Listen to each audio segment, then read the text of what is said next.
I'm with Elana Heideman from Israel Forever Foundation, and we're talking about Passover.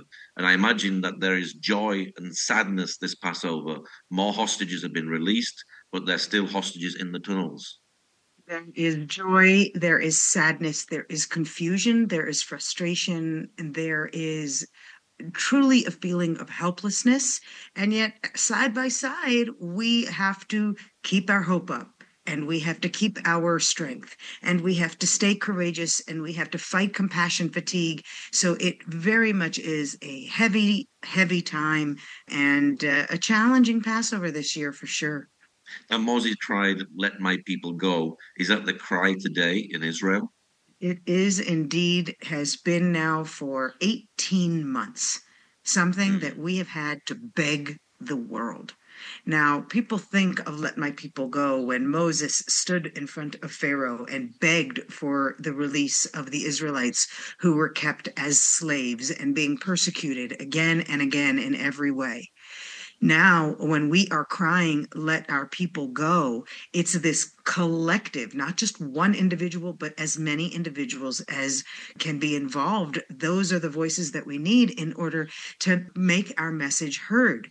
And yet we see after 18 months that we still are being ignored, disrespected, disregarded. The stories of hostages don't matter to so many people. The fact that there are still hostages doesn't matter to more of the world than we wish. And that's really the truth. It is our rallying cry. It's changed, I think, a little even since the early months of the war. It was bring them home. Right? It was echoing previous sentences about kidnapped groups, whether it was the boys that were kidnapped in 2014 here in Israel, or even the girls from Boko Haram who had been kidnapped, and the thousands of the Yazidi who had been taken captive. So we say, bring them home.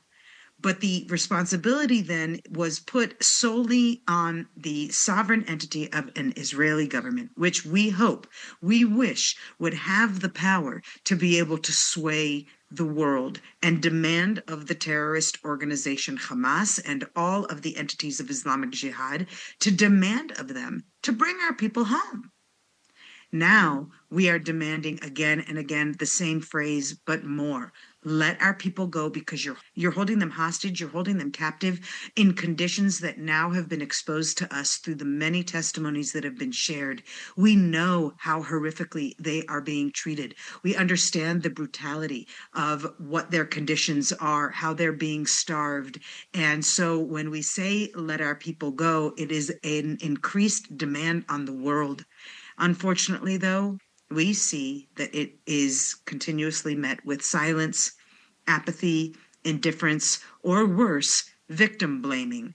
That somehow Israel is responsible for October 7th, even with the failings that took place, and certainly we know they did.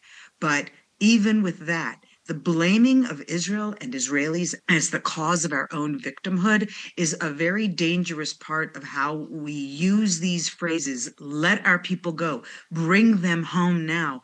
We have to make sure that the integrity of the message is we were violated in the most horrific ways possible on October 7th. And 18 months later, the world has forgotten because they've become so enamored with the radical empathy for the sake of the Gazans, even though that entire population has not only shown themselves to be supportive of terrorism, but they also have been unwilling to assist in the human act of saving the hostages. They were offered $5 million for any single Gazan who would help bring home the hostages, and no one aided them. Even in the hostages meetings with President Trump, he personally was shocked to learn that no one offered them assistance, not even a slice of bread. And I think to myself, why be shocked anymore? We have watched them parade our hostages at the moments of their release in the most disgusting displays of vile anti-Semitic propaganda. Why are we surprised? They are shouting, Khaybar, Khaybar al-Yahud, kill the Jews again and again. They are rallying themselves not only in Gaza, but Judea and Samaria and every possible place in the world, where for 20 years they have infiltrated with terror funding and the mask of social justice. So while we say, let our people go, isn't it repulsive how they have twisted it around? Who is the victim? Those who actually infiltrated Israel's borders, committed the rapes, committed the murders, and somehow they become the eternal victim of the horrible Israel. So that narrative has been turned on its head. Just to connect it with Passover, it's crucial for us to understand that we as the Jewish people, we as Israel, we know we've been living this generation after generation. And we will keep that rallying cry. And we have to also keep the unity behind that rallying cry and not let our politics divide us, because Hamas and the jihadists are trying to do just that. Even the left progressives are trying to do just that. Divide the Jews and you will be able to conquer us. But Passover is a major lesson for everyone to learn from.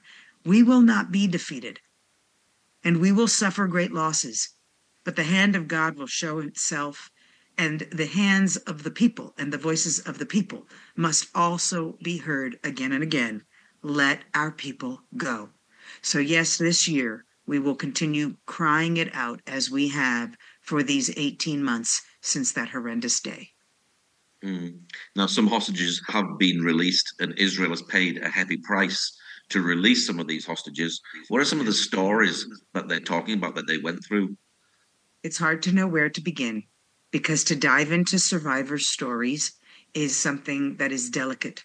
There are hostages who were released after 54 days of captivity, and there are hostages released after 500. What we learn by listening to each of their stories is how drastic things became very quickly. Those who were released in the earlier phases of releases in the first round, after only not even 2 months of war, already spoke about the brutality of their Hamas captors. They also spoke about the involvement of civilians. They spoke about the endless fears that they had to face.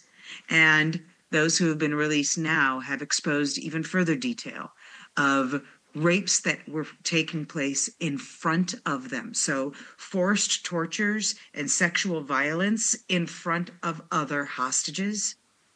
And so even though many of the narrators around the world claim that there is no evidence of rape, we not only have the GoPro videos taken on October 7th, but we now have eyewitness testimonies. Of course, for a survivor to speak of those types of horrific violations, it demands a lot of the individual. It returns them to their moments of trauma. So we find it a little bit surprising, many of us who've been myself involved in atrocity memory for many decades. It's almost surprising, and thankfully so, that these survivors are able to come out and give very specific testimonies so early on after their release. Elisha Rabi, who came home having lost over 40% of his body weight, and whose wife and daughters were murdered, and whose brother remains in captivity. His remains remain in captivity because he was murdered in captivity.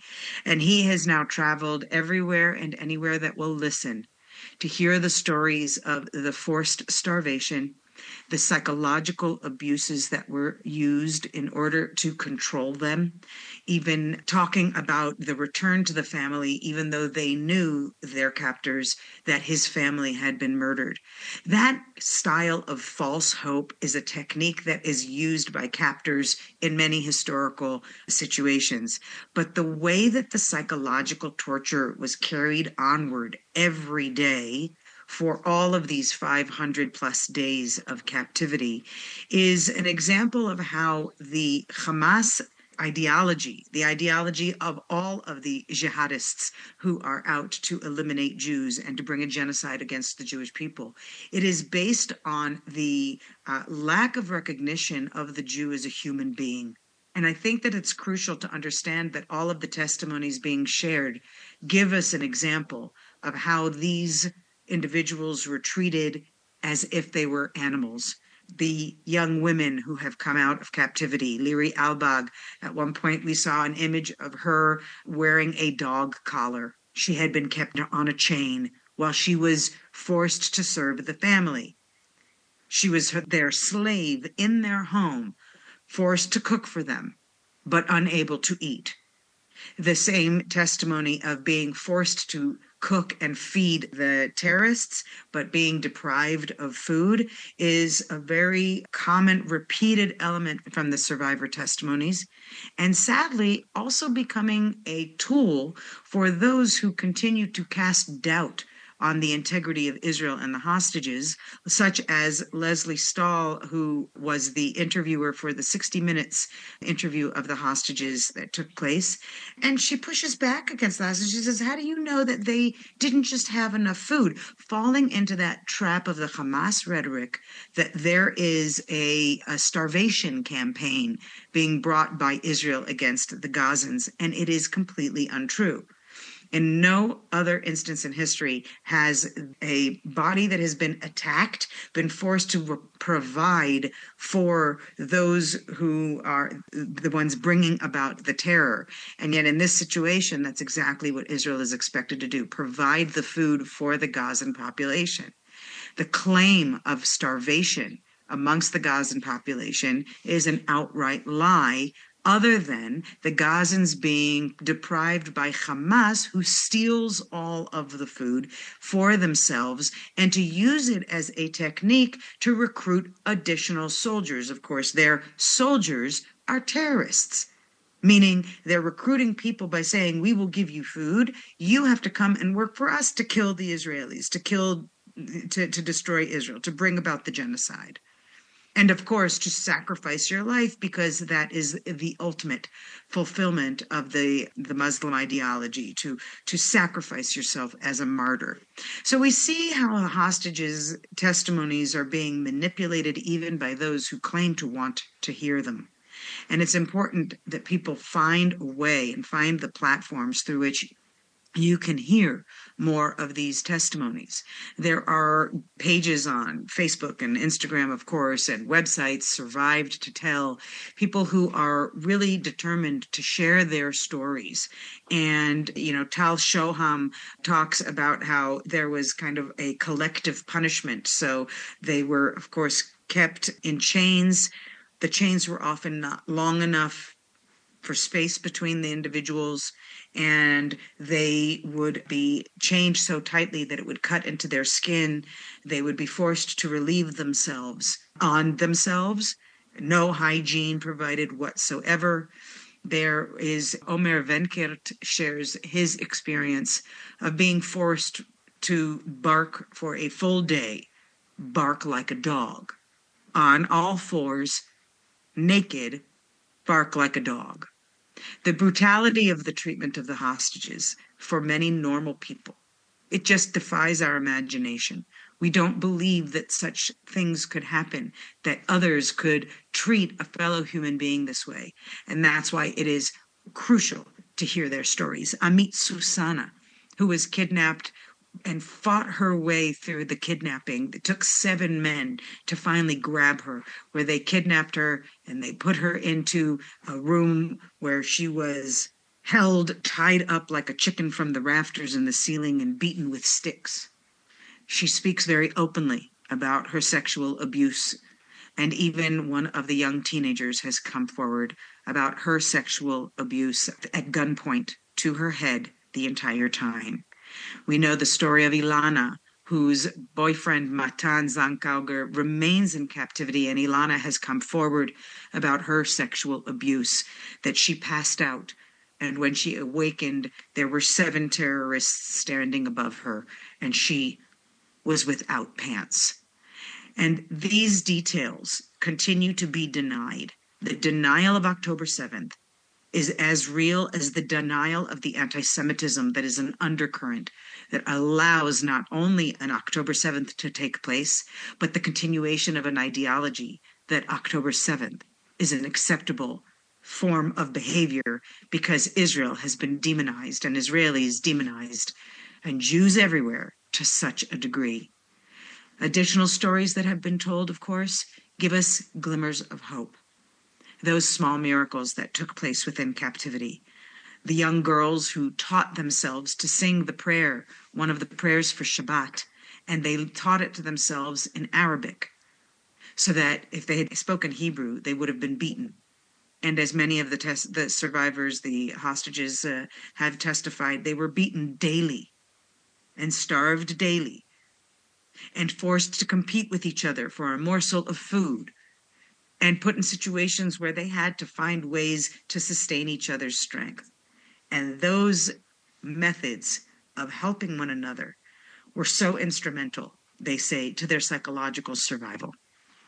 The singing of the prayers, as I mentioned, and Omer Shem Tov speaks of how he had been given by chance a small bottle of grape juice that we get very often for the Shabbat table.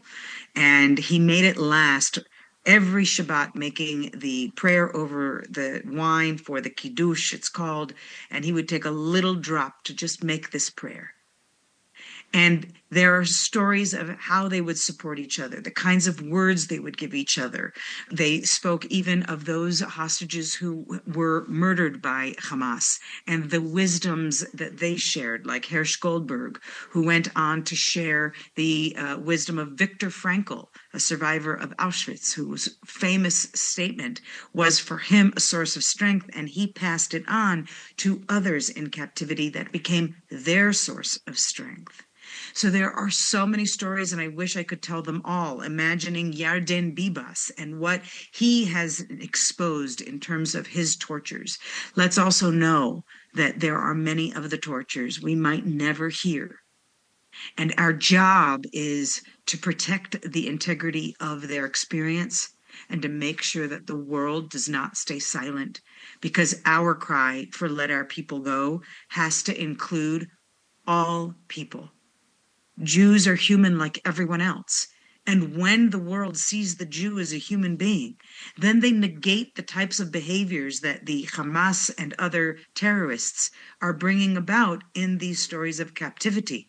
We need the world to stand behind the Jews as a people, as human beings who deserve everyone to stand up and scream out. We've heard the hostages' voices. We need to save those who can be saved. Alon Ohel, we know he is in a dire situation with his health.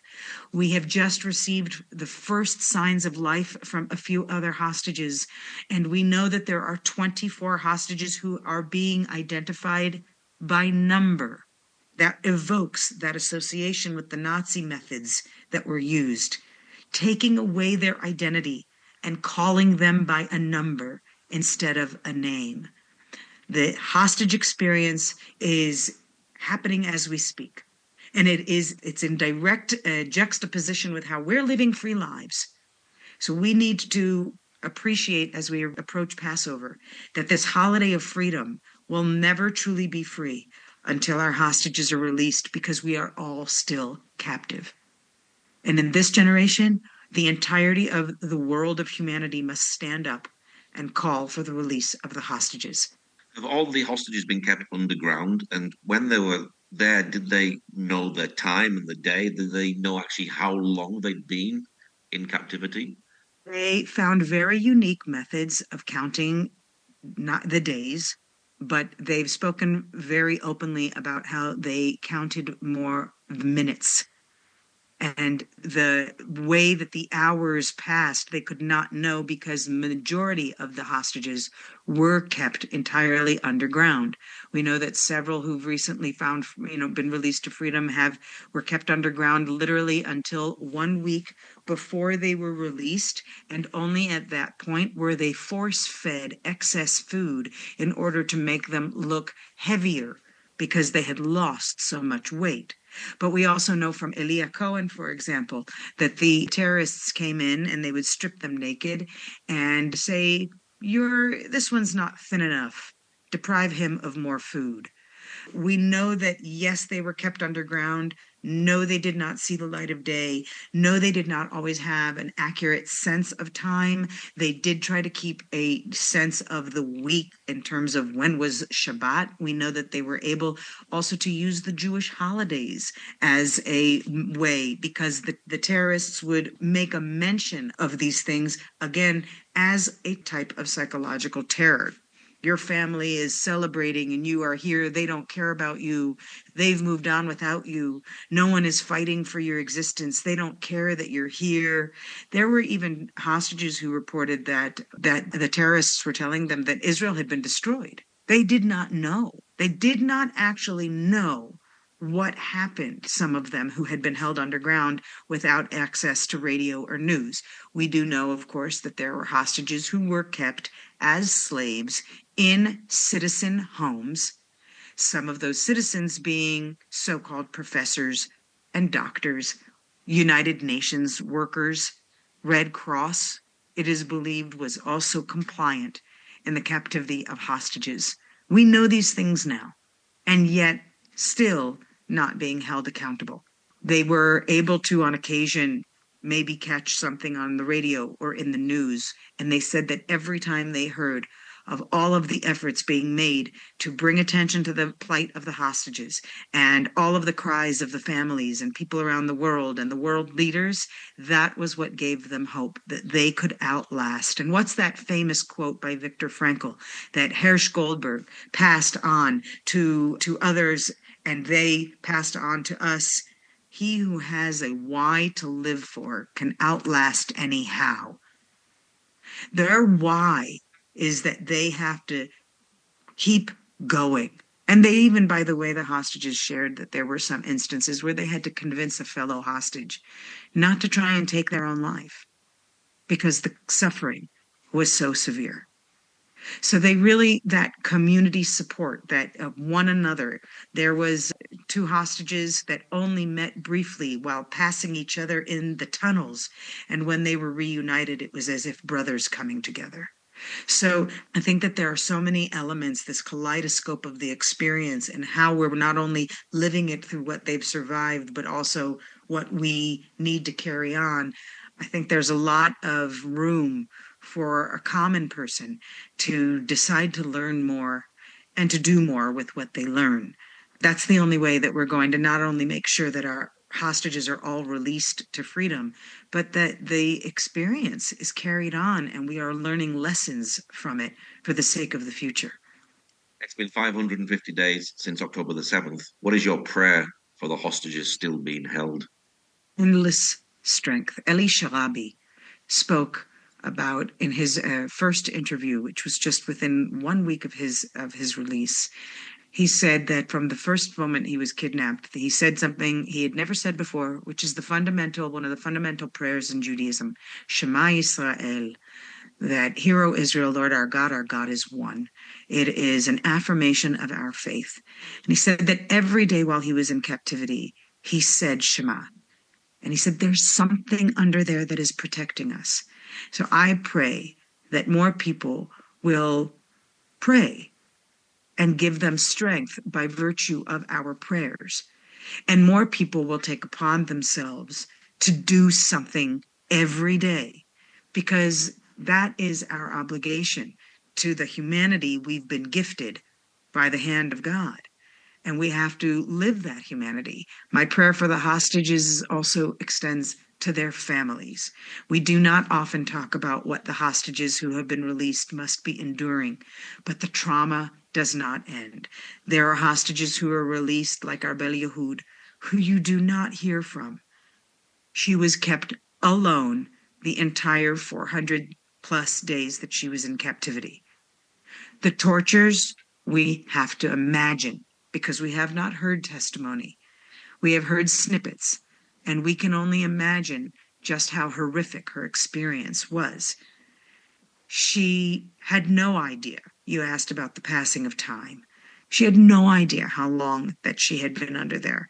But even Emily Hand, who was 9 years old when she was kidnapped and she was released after 54 days, she thought she had been underground a whole year after only 50 days.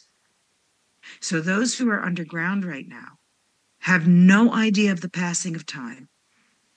What is my prayer? That they will stay strong, that the families will not turn to the tendency to politicize and blame ourselves for this victimization, that the voices of the various efforts fighting for the rights of the hostages will be unified instead of pulling everyone to one extreme or the other. And it's at this point we also have to evoke a recognition that there was a ceasefire that enabled the release of the hostages. That ceasefire allowed people to become a little bit comfortable with so-called peace, but that was not peace.